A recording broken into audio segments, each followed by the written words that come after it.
Hello students, ये optics का lecture number 7 है। आपका स्वागत है इस लेक्चर में। हम लोग रिफ्लेक्शन वाला पोर्शन कर रहे थे। रिफ्लेक्शन वाले पोर्शन में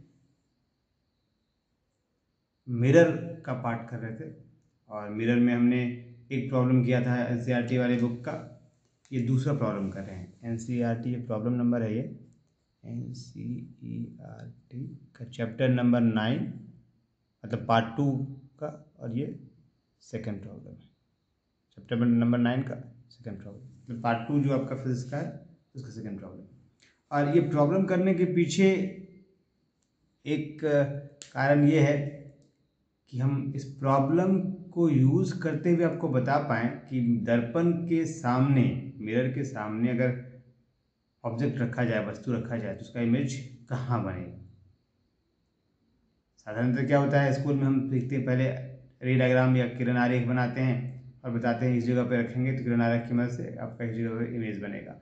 हम चाहते हैं पहले आप प्रॉब्लम में कीजिए, फिर अपने से फॉर्मूले, मिरर फॉर्मूला जो मिरर इक्वेशन है उसे एनालाइज कीजिए कि कहाँ पे बनना चाहिए, फिर हम किरण आरेख या रे डायग्राम उसका बनाएंगे। तो क्वेश्चन हम पढ़ते हैं, दोनों में इंग्लिश दोनों में लिख रखा है कि 4.5 साइज की कोई सुई 15 सेंटीमीटर फोकस दूरी के किसी उत्तल दर्पण से 12 सेंटीमीटर दूर रखी है। प्रतिबिंब की स्थिति तथा आवर्धन लिखिए। क्या होता है जब सुई को दर्पण से दूर ले जाते हैं, वर्णन कीजिए। इंग्लिश में, ए 4.5 centimetre needle is placed 12 centimeter away from a convex mirror of focal length 15 centimeter. Give the location of the image and the magnification. Describe what happens as the needle is moved further from the mirror. ठीक है, तो हम इसको समझने की कोशिश करते हैं। क्वेश्चन देखिए, पिछला क्वेश्चन हमने किया था अवतल दर्पण पे, मतलब कॉन्केव मिरर पे। ये है कॉन्वेक्स या उत्तल दर्पण।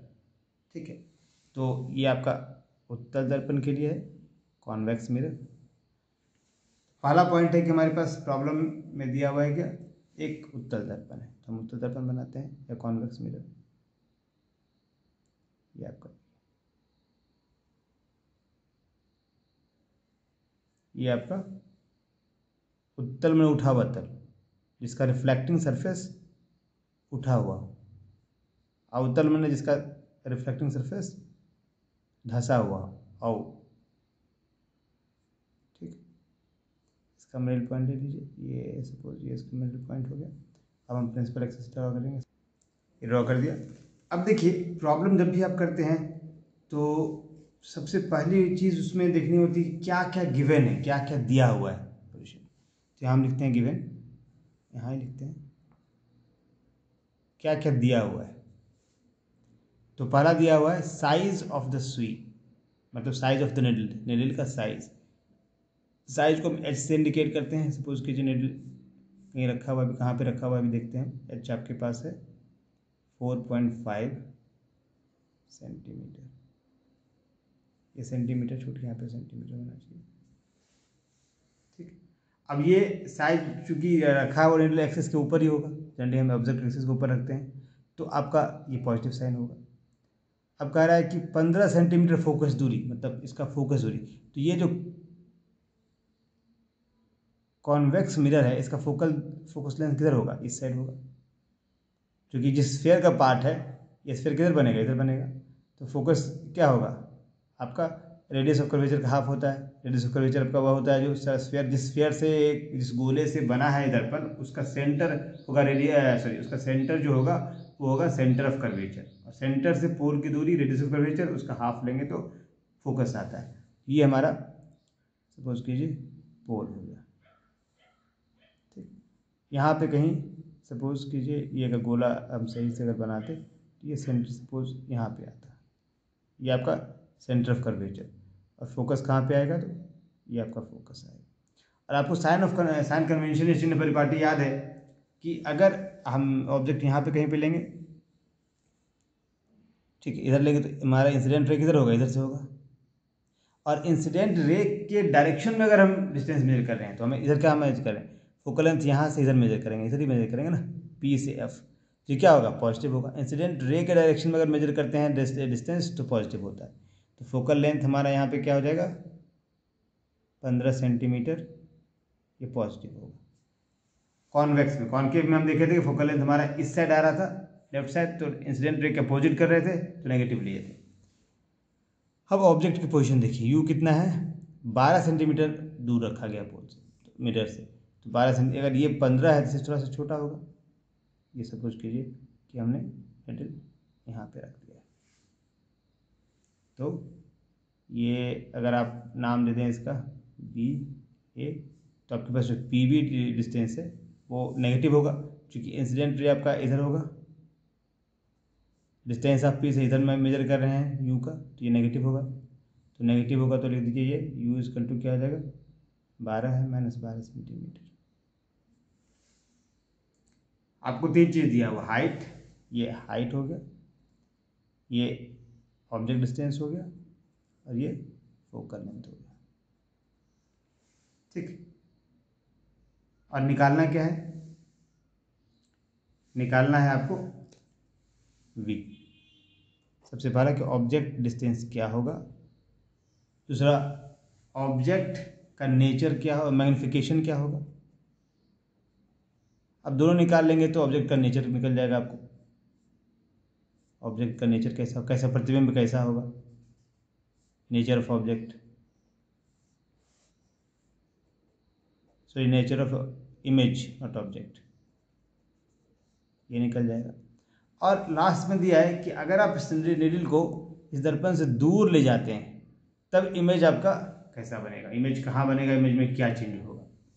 तो लास्ट प्रॉब्लम है कि अगर नीडल को आप मूव कर रहे हैं, मतलब नीडल या ऑब्जेक्ट आपका नीडल को आप इससे दूर मान लीजिए आप इन्फिनिटी की ओर ले जा रहे हैं सपोज, तो आपका इमेज किधर मूव करेगा और कैसा होगा, इमेज किधर मूव करेगा और कैसा होगा। तो हमारे पास ये 3 चीज़ निकालनी है कि इस सिचुएशन में जो ऑब्जेक्ट है, जो नीडल है, उसका इमेज कहाँ बनेगा, कैसा बनेगा, और अगर इस नीडल को हम सिचुएशन से चेंज करते हैं, दर्पण से दूर ले जाते हैं, तो हमारा इमेज किस तरह से चेंज करेगा, जगह और साइज और नेचर, सारा कुछ लिखना है। तो हम स्टार्ट करते हैं। सबसे पहला हमारे पास टूल क्या है, मिरर फॉर्मूला। तो मिरर फॉर्मूला में हम क्या करेंगे,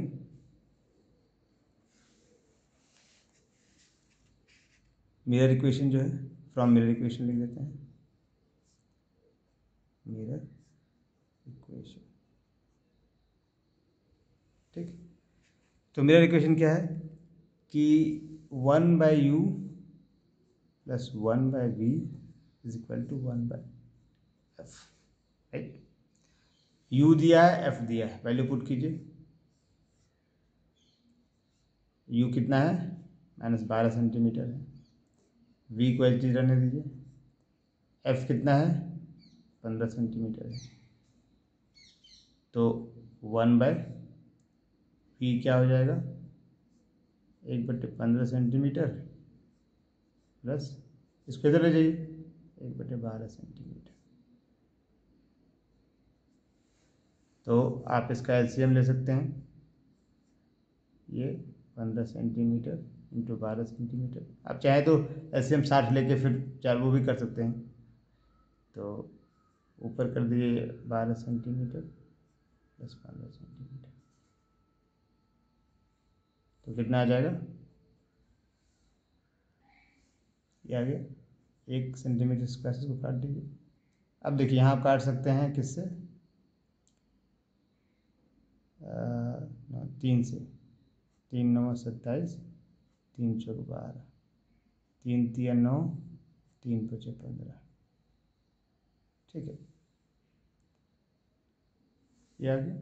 तो v क्या आ जाएगा, ये 1/v आया,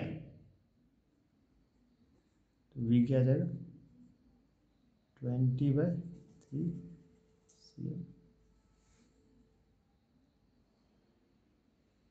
तो इसको अगर आप डिवाइड करके निकालते हैं पॉइंट में, तो 6.66 सेंटीमीटर, या अप्रॉक्स करेंगे तो 6.7 सेंटीमीटर। तो देखिए v आपके पास जो आया, v इक्वल टू आया 6.66 सेंटीमीटर अप्रॉक्सीमेटली 6.7 सेंटीमीटर। अब यहाँ से क्या क्या बात आप नोट कर सकते हैं इस ऑब्जेक्ट इमेज डिस्टेंस। वी क्या आपका है, इमेज डिस्टेंस। तो पहला पॉइंट हमें निकालना था, ऑब्जेक्ट इमेज डिस्टेंस हमने निकाल लिया। अब सिर्फ इस नंबर से आप क्या पता कर सकते हैं, वी आपका पॉजिटिव आ रहा है, इसका मतलब इमेज किधर बनेगा, इस साइड बनेगा। और रे आपका इधर से इंसिडेंट होगा और इधर रिफ्लेक्ट होगा, इधर पीछे मिलाने पे बढ़ाने पे मिलता है। मतलब इस साइड जब भी इमेज बनेगा दर्पण के पीछे, मिरर के पीछे, तो आपका इमेज कैसा होगा, आभासी होगा। ठीक है, जो इमेज होगा आपका आभासी होगा। आभासी का मतलब वर्चुअल होगा, आभासी मतलब वर्चुअल होगा। तो इस चीज़ से आपको पता चला कि ये वर्चुअल और 6.7 सेमी कहाँ पे है आपका। देखिए फोकल लेंथ है कितना, 15 सेंटीमीटर, तो 6.7 कहाँ पे होगा, इसके आधा से कम यहाँ पे इधर कहीं होगा। ठीक है, ये जो इमेज बन रहा है अभी हम अगला डायग्राम में जब फाइनल करेंगे तो बनाएंगे कि ये जो इमेज बनेगा फोकल लेंथ के अंदर, मतलब पोल और फोकस के बीच में बनेगा, मतलब इवन फोकल लेंथ के बीच से इधर ही बनेगा। 15 है तो आधा आपका 7.5 हुआ, और 6.7 है तो आपका इधर यहाँ पे कहीं बनेगा इमेज। ठीक है, तो अभी इसको हम इससे जो पता चला सो यहाँ एक लाइन लिख लेते हैं कि आपका इमेज क्या होगा,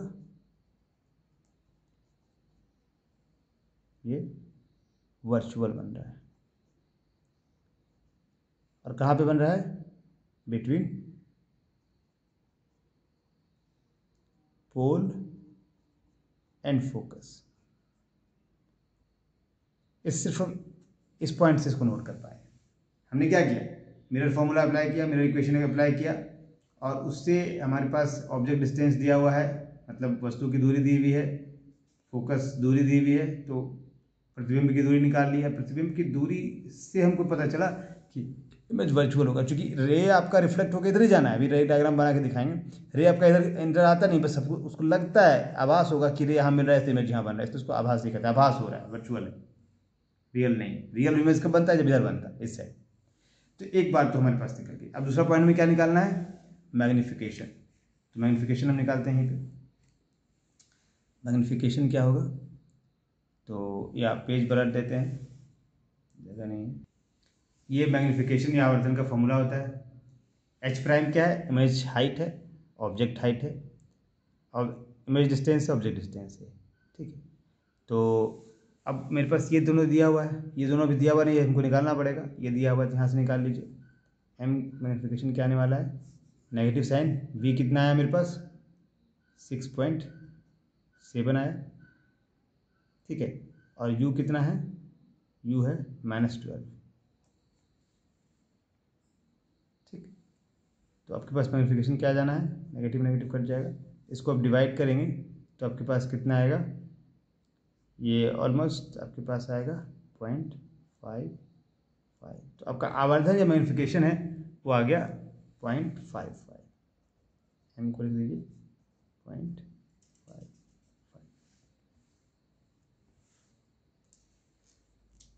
तो आप इससे क्या जज कर पा रहे हैं, सिर्फ इस वैल्यू से कोई कंक्लूजन हो पा रहा है आपका, इस वैल्यू को देख के। 0.55 मतलब क्या हुआ, एक से कम है, मैंने आधा, करीब करीब आधा, आधा से थोड़ा सा ज़्यादा होगा। क्या 0.5 आपका हाफ होता है। ठीक है, तो इसका मतलब क्या, मैग्नीफिकेशन क्या, ये वस्तु जो इमेज आपका बन रहा है वो छोटा हो जा रहा है, स्मॉल। अब यहाँ से अभी कितना स्मॉल हुआ अभी यहाँ से हम निकालेंगे, बट ये आपको सिर्फ यहाँ से हम ये क्लियर कर सकते हैं कि आपका इमेज जो है वो स्मॉलर है। ये पॉइंट यहाँ से क्लियर कर सकते हैं कि इमेज जो बना आपका वो जो ऑब्जेक्ट है उससे स्मॉल। स्मॉलर का मतलब स्मॉलर देन ऑब्जेक्ट, वस्तु से छोटा है स्मॉलर। अब कितना छोटा है ये जब हम एच निकालेंगे तो हमको पता चलेगा। ठीक है, तो वो भी निकालते हैं, उससे पता चलेगा कितना छोटा है और किस साइड बन, सीधा बन रहा है उल्टा बन रहा है।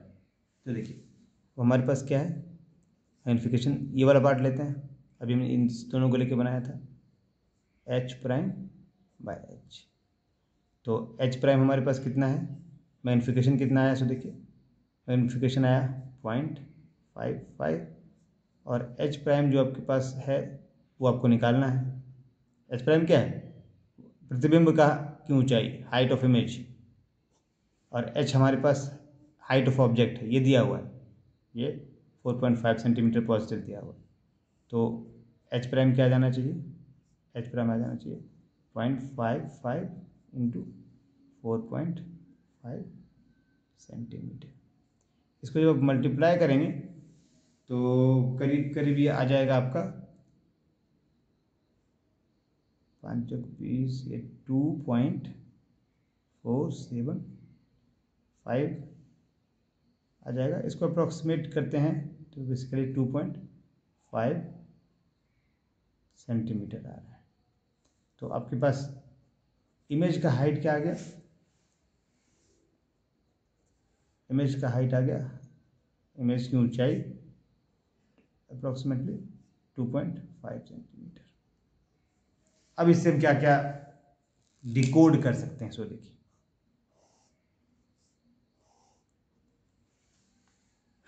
इससे डिकोड क्या करेंगे कि 2.5 सेंटीमीटर और दिया हुआ हाइट कितना था 4.5 सेंटीमीटर, स्मॉलर तो हो गया, आपका ऑब्जेक्ट का हाइट था 4.5, ये 2.5 आया, तो मतलब आधा, सॉरी आधा से कम बोले थे, आधा से थोड़ा सा ज़्यादा हो, ठीक है। 4.5 सेंटीमीटर है, इसका डबल करेंगे तो आपका 5 हो जाएगा, मतलब आपका जो है इसके हाफ से थोड़ा ज़्यादा है, मतलब इमेज स्मॉलर हुआ ही है। इमेज हाइट इतना है, आपका ऑब्जेक्ट हाइट था 4.5 सेंटीमीटर और इसका इमेज हाइट होगा 2.5 सेंटीमीटर, तो इमेज क्या है, स्मॉलर हो गया। कितना स्मॉलर है देख लीजिए, ये 4.5 है, 2.5 है, तो ये स्मॉलर है। तो वहाँ से भी क्लियर था कितना स्मॉलर ये मैग्नीट्यूड मिल गया कि अगर वो 4.5 सेंटीमीटर का है तो उसके आधा से थोड़ा सा ज़्यादा है 2.5 सेंटीमीटर। वो मैग्नीट्यूड यहाँ पे ऑलमोस्ट हम लोग कर ही रहते हैं, आधा से 0.55 मैग्नीफिकेशन हो रहा है। तो देखिए उसके बाद और क्या पता चले, एच प्राइम पॉजिटिव है, देखिए ये आपका पॉजिटिव था, ये पॉजिटिव था, तो एच प्राइम पॉजिटिव आया, ठीक है। एच प्राइम पॉजिटिव आया है, इसका मतलब क्या हुआ, इमेज आपका प्रिंसिपल एक्सिस के ऊपर बनना है और ये इस वो बताएगा आपका इमेज सीधा बनेगा, इरेक्ट, इरेक्ट में सीधा। अब हम सारी चीज़ों को एक जगह रख लेते हैं, क्या क्या हम लेके आए थे, क्या क्या पॉइंट आया था, हम सबको एक जगह नोट करते हैं। देखिए तीनों को हमने एक जगह लिख लिया और कंक्लूजन भी हम उसका डिकोडिंग भी एक जगह लिखते हैं। तो ये हमारे पास क्या है,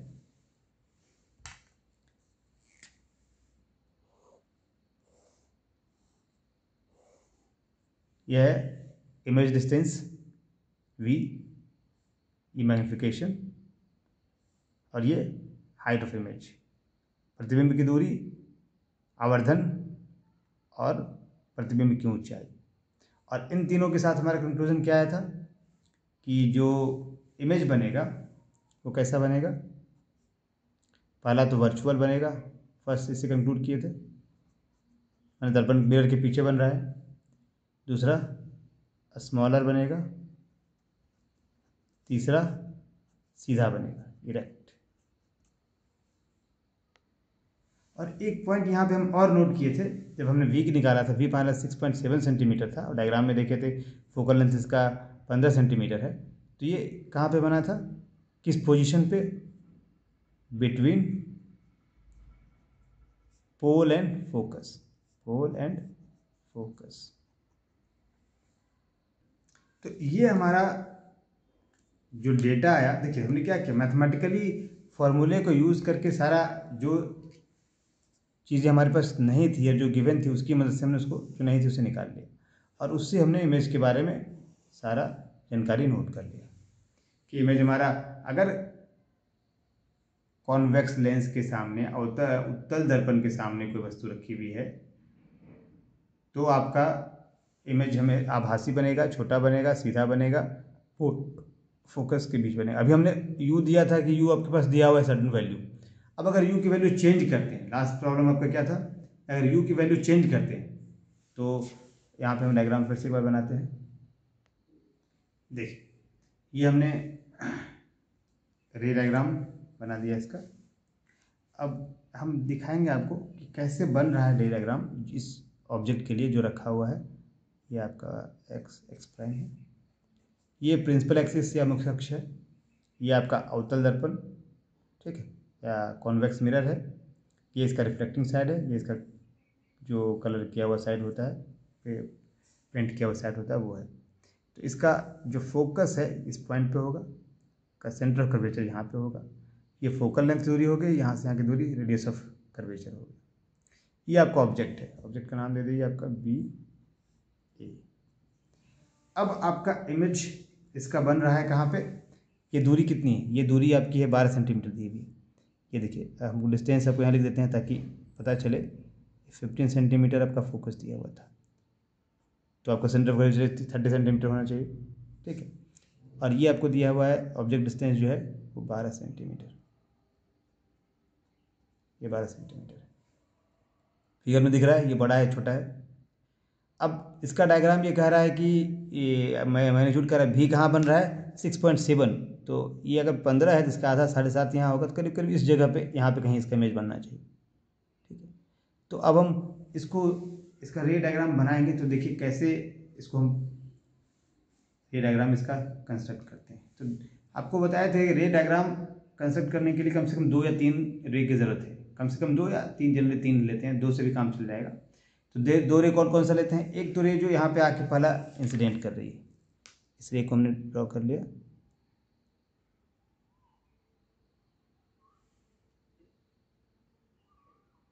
ठीक, ये आपका यहाँ इंसिडेंट हुआ। तो आपको पता है कि अवतल दर्पण पे या कॉन्वेक्स मिरर पे जब रे इंसिडेंट होगा तो अपसारित होगा, डाइवर्ज होगा। किधर डाइवर्ज होगा, इधर।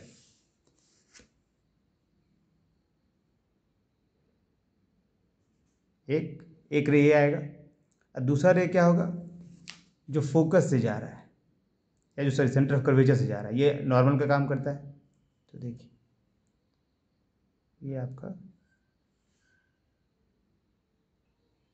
तो आप देखिए ये चीज़ अगर आप यहाँ से डायरेक्ट इसको जोड़ते हैं तो हम ये लगा रहे हैं कि इसका मैग्नीट्यूड इतना है वी का, इसलिए यहाँ से जोड़ेंगे। लेकिन अगर ये मैग्नीट्यूड पता नहीं होता तो हम कैसे रिफ्लेक्टेड रे हमारा इस किस एंगल से रिफ्लेक्ट होगा हमको कैसे पता चलेगा।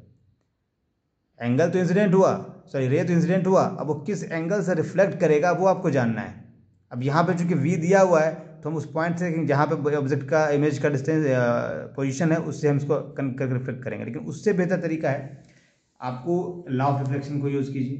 लॉ ऑफ रिफ्लेक्शन में क्या था, इंसिडेंट रे है, पॉइंट ऑफ इंसिडेंट पे नॉर्मल है और रिफ्लेक्टेड रे है। तो नॉर्मल क्या था, गोली दर्पण के केस में प्लेन मिरर में नॉर्मल ले रहे थे, मिरर के परपेंडिकुलर हो गया।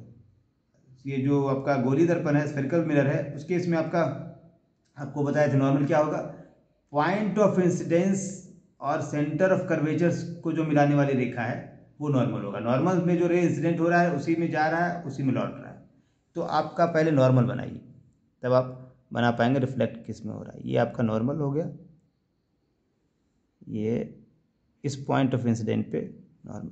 ऐसे भी आप देखिए किसी स्फीयर पे जो सेंटर के रेडियस से जाने वाले जो रेडियस होता है वो हमेशा परपेंडिकुलर होता है, रेडियल लाइन जो होती है। तो ये आपका हो गया, अरे सॉरी मुझे डॉट डॉट में दिखाना चाहिए था इधर, तो मैंने वो दिखा दिया। चलिए नॉर्मल है इसलिए वो इसको डॉट डॉट में दिखाना, जनरली इस साइड वाले रे को हम डॉट डॉट में दिखाते, पर ये नॉर्मल है तो हम इसको डॉट वो दिखा दिए। अब डॉट में दिखाइएगा, ठीक है, क्योंकि काटेंगे फिर दोबारा बनाना पड़ेगा। ये नॉर्मल हो गया, तो इधर से रे जो आएगा वो इधर से उसी पे जाएगा आपका।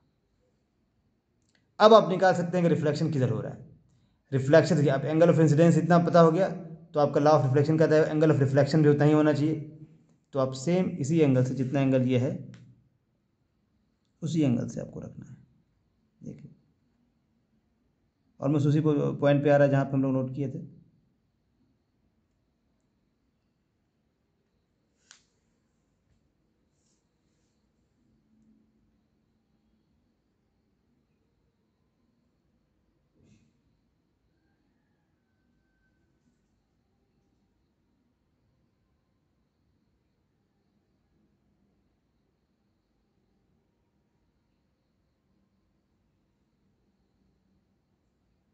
हिल जा रहा है, देखिए डायग्राम में हालांकि थोड़ा सा बड़ा हो गया, बट आपको ध्यान क्या रखना है कि जितना ये एंगल होगा उतना ही एंगल होगा, ठीक है।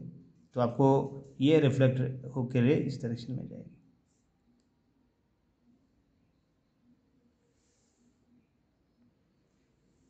देखिए एक मिस्टेक हमने यहाँ कर दिया। मिस्टेक ये कर दिया कि अभी एंगल हमारा बराबर नहीं बन रहा था और हम यहाँ पे सोचा कि ये रिफ्लेक्शन के बाद सब्जेक्ट को यहाँ पे काट, इसके लिए यहाँ पे नहीं होगा।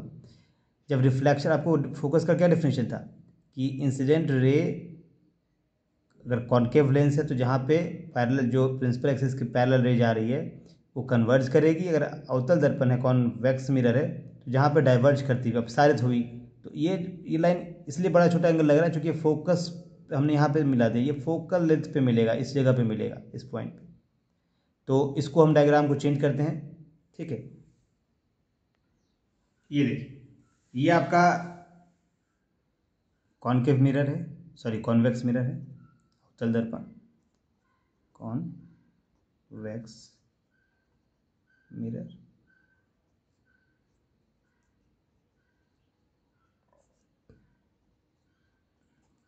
रे किधर से इंसिडेंट कर रहा है, ये ऑब्जेक्ट है भी, रे इंसिडेंट कर रहा है इस पॉइंट पे। सपोज कीजिए ये पॉइंट हम एन ले लेते हैं, इसको यहाँ ए पॉइंट को एन मान लीजिए, ठीक है। और बी या ए बी आपका पोजीशन है, ये पी बी है, ऑब्जेक्ट डिस्टेंस यू दिया हुआ है -12 सेंटीमीटर, बाहर माइनस होगा। ये फोकल लेंथ एफ दिया हुआ है आपका 15 सेंटीमीटर। सेंटर ऑफ कर्वेचर, तो रेडियस ऑफ कर्वेचर हो गया ये आपका 30 सेंटीमीटर, ये 15 है तो 30 सेंटीमीटर होगा ये। अब आपको v दिया हुआ है 6.7 सेंटीमीटर, पॉजिटिव है मतलब इधर बन रहा है, तो 6.7 कहाँ पे आएगा, हम निकाले थे पोल फोकस के बीच में बनेगा, तो ये 7 15 है, 7.5 हुआ, तो यहाँ पे करीब बनेगा, ठीक है। अब इसी को हम रे डायग्राम के हिसाब से बना रहे हैं। तो रे डायग्राम बनाने के लिए क्या ज़रूरत है, कम से कम 2 या 3 रे यहाँ पे 3 रे का ज़रूरत पड़ेगा। तो कॉन्सेप्ट को समझिए, हमको रे डायग्राम कैसे फिट करना है इसमें। रे इंसिडेंट हुआ, पॉइंट ऑफ इंसिडेंस पे आपको पहले नॉर्मल बनाइए। नॉर्मल क्या होता है, वो लाइन गोलीय दर्पण में या स्फेरिकल मिरर में आपका जो रेडियस ऑफ कर्वेचर और पॉइंट ऑफ इंसिडेंस को लाइन मिलाती है वो नॉर्मल है। तो नॉर्मल बना देते हैं यहाँ पे हम, ये आपका ड्रॉ कर लिया हमने नॉर्मल,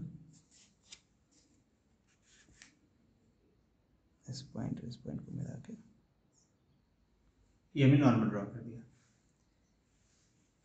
अब देखिए, अब लॉ ऑफ रिफ्लेक्शन लगाइए। लॉ ऑफ रिफ्लेक्शन से क्या होगा, angle of incidence angle of reflection के बराबर होगा, फर्स्ट पॉइंट, ठीक है। तो ये आपका एंगल जितना है उतना एंगल से रिफ्लेक्टेड रे जाना चाहिए। दूसरा पॉइंट कि फोकस का जब हम डिफिनेशन लिख रहे थे, जो रे प्रिंसिपल एक्सिस के पैरेलल जाती है, अगर वो कॉनकेव मिरर हो तो रिफ्लेक्शन के बाद जिस पॉइंट पे काटेगी तो फोकल लेंथ होगा। अगर वो कॉन्वेक्स मिरर है, अवतल दर्पण है, तो रिफ्लेक्शन के बाद जहाँ पे काटती हुई प्रतीत होगी, जहाँ पे वो पीछे पीछे बढ़ाने पे कटेगा, कटता हुआ लगेगा, वो उसका फोकस होगा। मतलब जो पैरेलल रे रिफ्लेक्ट होने के बाद हमेशा फोकल लेंथ को फोकस को काटेगी, तो इसको हम लोग ड्रॉ कर लेते हैं, वही आपका रिफ्लेक्टेड होगा। दोनों तरीके से आपके पास ये होना चाहिए, ये रिफ्लेक्टेड रे हो गया। एक पॉइंट हुआ कि दोनों एंगल बराबर होगा नॉर्मल से, एंगल ऑफ इंसिडेंस और एंगल ऑफ रिफ्लेक्शन। और दूसरा पॉइंट हुआ कि आपका ये रे रिफ्लेक्शन के बाद फोकल लेंथ को काटेगा। लेकिन इन दो रे से भी हमारा काम नहीं बना, इमेज तो नहीं बन रहा है हमारा, तो इमेज के लिए मुझे थर्ड रे यूज़ करना पड़ेगा। क्या यूज़ करेंगे सो देखिए, थर्ड रे कौन सा यूज़ करना पड़ेगा मुझे,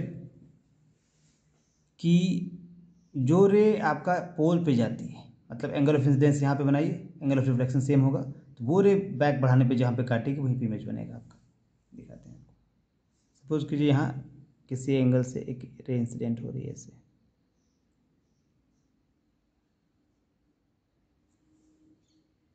ये रे इंसिडेंट इस पॉइंट पे पोल पे, मतलब ऑब्जेक्ट के ए से पोल पे इंसिडेंट हुई।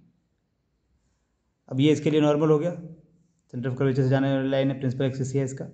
अब ये रिफ्लेक्शन के बाद जहाँ पे काटेगा, तो एंगल ऑफ इंसिडेंस जितना एंगल ऑफ रिफ्लेक्शन उतना ही बनाएंगे हम। देखिए इस एंगल ऑफ इंसिडेंस को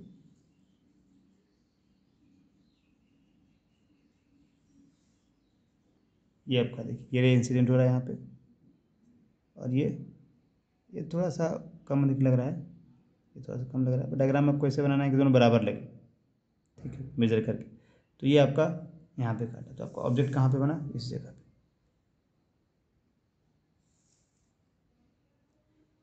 ये बन गया बी प्राइम ए प्राइम, ठीक है। तो 3 रे का हमको ज़रूरत पड़ा डायग्राम बनाने के लिए। एक फोकस जो का डिफिनीशन था, पैरेलल रे गई, रिफ्लेक्शन के बाद अपसारित कन्वर्ज या डाइवर्ज होते हुए फोकस पे मिलती है। दूसरा नॉर्मल, और तीसरा है आपका, इस नॉर्मल का अगर आप नहीं बनाते 2 रे से काम चलेगा नॉर्मल। हाँ, नॉर्मल नहीं बनाएंगे तो भी आपका, क्योंकि रिफ्लेक्शन के बाद फोकस को ही काटना है, तब भी आप वो आइडिया लगा सकते हैं कि रे रिफ्लेक्ट होकर किधर जाएगी, आपका तब भी काम चल जाएगा। लेकिन क्योंकि हम लॉ ऑफ रिफ्लेक्शन को दिखाना चाहते हैं, इसलिए नॉर्मल हमने बना दिया। थर्ड है जो पोल से रिफ्लेक्ट हो रही है उसी एंगल से, थोड़ा सा ये इधर आना चाहिए था डायग्राम में, थोड़ा सा और लग रहा है, मतलब थोड़ा सा, बट लॉजिक है कि दोनों बराबर होना चाहिए, जैसा और इधर जाता है तो थोड़ा सा और इधर जाता है। खैर, आप अपना देख के बनाइएगा उस हिसाब से। तो अब यहाँ आपका डायग्राम क्लियर हो गया, देख लीजिए। इमेज रियल है, इधर बन रहा है, सॉरी वर्चुअल है, तो इमेज यहाँ पे लिख दीजिए। इमेज की क्वालिटी क्या आ रही है? वर्चुअल, जो वहाँ आया था, इरेक्ट, स्मॉलर, सब आया था ना। और कहाँ पे आ रहा है? पोल और फोकल लेंथ के बीच में, between pole and focal length. तो यहाँ हमने सारा डाटा, ये इमेज मैंने इस डाटा को यूज़ करके नहीं बनाया है, इमेज मैंने बनाया है इस रे की प्रॉपर्टी को यूज़ करके। और ये भी आपका देखिए 6.7 के करीब आ ही रहा है, ये आधा से थोड़ा सा कम है ये पॉइंट, ठीक है। तो इस तरीके से अब दोनों आपका क्लियर हो गया कि जो रे डायग्राम से हमारे पास इमेज आ रहा है, जो यहाँ से इमेज आ रहा है, दोनों सेम ही होगा। इसीलिए आपको स्कूल में सिर्फ रे डायग्राम को यूज़ करके ही आप इमेज पता कर लेते थे कि कहाँ पे बनता है। यहाँ पे मैंने न्यूमेरिकली वैल्यू को लिया, वो दिखाया, फिर रे डायग्राम से बनाया, तो भी सेम आ रहा है। अगर आप सिर्फ उसको वैल्यू को पुट करके बनाते तब भी हमारा ठीक था, हमको इतना इमेज करने का जरूरत नहीं था। जिस पॉइंट पे इमेज है वहाँ पे रख दीजिए, और उस रे को, जो रिफ्लेक्टेड रे है यहाँ से उसी पॉइंट पे उसके सिर्फ को काटेगी, कितना साइज हो रहा है। मान लीजिए मैंने ये पॉइंट चुन लिया था, ये पॉइंट चुन लिया था, अब ये पॉइंट चुन लिया था, तो ये पॉइंट से लाइन बढ़ा दीजिए, फोकस वाले लाइन को, जहाँ जो जो कन्वर्ज कर रही है, डाइवर्ज कर रही है फोकल वाले, फोकस पे जो है उसको जहाँ काटेगा वही आपका इमेज हो गया। ये पॉइंट तुमको पता ही था, है ना, ये पॉइंट पता था, क्योंकि वी की वैल्यू पता है, तो जिस पॉइंट पे काटेगा वही पॉइंट आपका हो जाएगा, ठीक है। तो इस तरीके से हमारा इतना काम तो हो गया। अब एक काम इसमें और बचा रह गया। क्या काम? कि अगर हम इसको, नेडल को दूर ले जाते हैं, तब हमारा इमेज कहाँ पे बनेगा। तो हम मैथमेटिकली इसको देखते हैं पहले। क्या है मेरा फॉर्मूला? हमारे पास क्या है? 1/u plus 1/v is equal to 1/f। अब मान लीजिए कि u इधर ले जाना मतलब दूर ले जा रहे हैं, तो मान लेते हैं u को हम इन्फिनिटी कर दिए, मतलब बहुत दूर ले गए, तो इन्फिनिटी कर दिए तो v क्या आएगा? सो देखिए उस केस में हमारे पास 1/इन्फिनिटी हो गया, 1/v इजकल टू 1/f। तो यहाँ से क्या आ रहा है? ये 1/इन्फिनिटी 0 हो गया, तो v इजकल टू क्या आ जाएगा? f। मतलब इमेज कहाँ पे बनेगा आपका? फोकस में। अगर आपका ऑब्जेक्ट इन्फिनिटी पे भी हो तो आपका इमेज कहाँ पे बनना है? फोकस पे, मतलब उसके बियॉन्ड आगे नहीं बढ़ेगा। इसका मतलब क्या हुआ? ऑब्जेक्ट आपका यहाँ से लेकर इन्फिनिटी के बीच कहीं भी रहे, इमेज हमेशा फोकस और पोल के बीच में ही बनना है। अगर इन्फिनिटी पे है तो फोकस पे बनेगा, ठीक है। अगर आप लेते हैं u टेंस टू इन्फिनिटी है, तो ये आपका v टेंस टू f होगा, ठीक है। अगर u is equal to infinity लेते हैं तो v आपका फोकस पे बनेगा, ये ध्यान रखना है, ठीक है। अगर ये u टेंस टू इन्फिनिटी करते हैं तो v टेंस टू इन्फिनिटी होगा, इक्वल टू कर दिया तो फोकस पे बना। मतलब कभी भी इमेज आपका फोकस के बियॉन्ड नहीं जाएगा, फोकस के आगे नहीं जाएगा। तो इसका है कि कॉन्केव मिरर में आपका एक ही तरह का इमेज बनता है, मतलब पोजीशन उसका हमेशा पोल और फोकस के बीच में ही रहेगा, चाहे इमेज को आप कहीं, ऑब्जेक्ट को कहीं भी रख लीजिए। तो अब उस बात को हम लोग यहाँ नोट कर लेते हैं कि जो अवतल दर्पण में है, कॉन्वेक्स मिरर, अवतल दर्पण में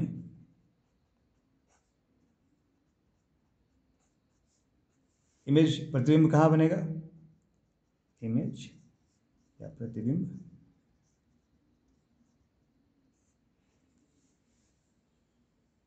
हमेशा always between pole and focus. Image object कहीं भी हो, ठीक, ऑब्जेक्ट जो है आपका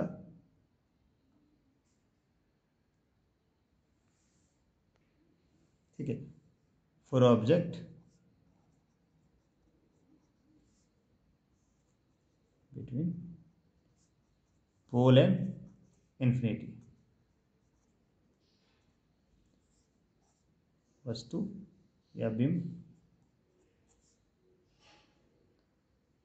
ध्रुव और इन्फिनिटी के बीच कहीं भी हो। मतलब थोड़ा थोड़ा शिफ्ट करेगा, जैसे कि एकदम इन्फिनिटी पे ले गए तो फोकस पे आ जाएगा। जैसे जैसे आप नज़दीक ला रहे हैं, जैसे जैसे आप इसको आप दूर ले जाएंगे, वैसे वैसे ये इधर जुड़ जाएगा। मतलब आपका ऑब्जेक्ट जब इधर शिफ्ट कर रहा है, जैसे जैसे ये इधर शिफ्ट करेगा, और वैसे ही इमेज आपका इधर शिफ्ट करेगा। लास्ट कहाँ तक? ये जब इन्फिनिटी पे चला जाएगा तो ये फोकस पे चला जाएगा। बस ये अगर इन्फिनिटी पे गया तो ये आपका फोकस तक जाएगा, इसके बियॉन्ड नहीं जाएगा। और बाकी साइज हमेशा जो है इसका ये वर्चुअल ही रहेगा, साइज हमेशा स्मॉलर ही रहेगा। साइज साइज हमेशा स्मॉलर रहेगा, और इमेज वर्चुअल ही रहेगा, हमेशा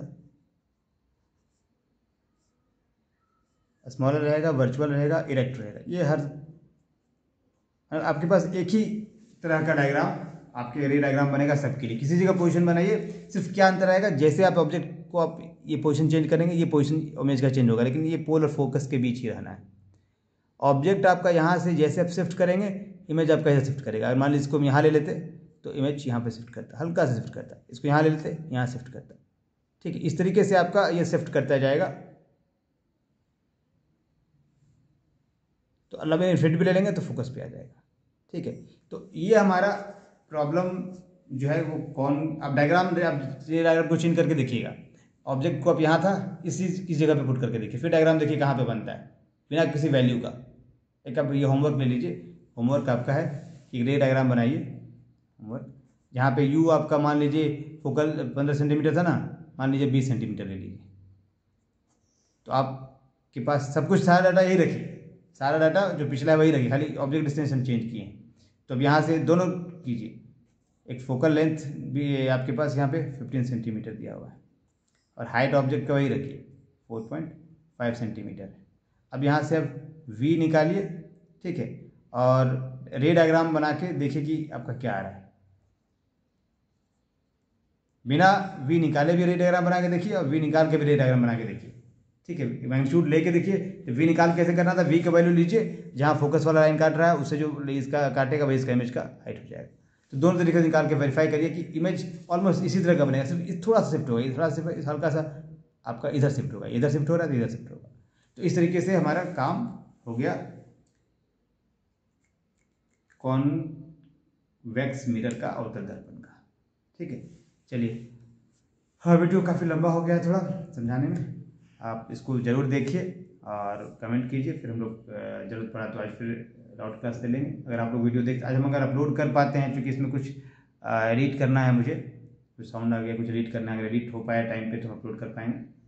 और अपलोड अगर हो गया टाइम पे तो आज डाउट क्लास लेंगे, अदरवाइज फिर कल का प्लान करेंगे। ओके।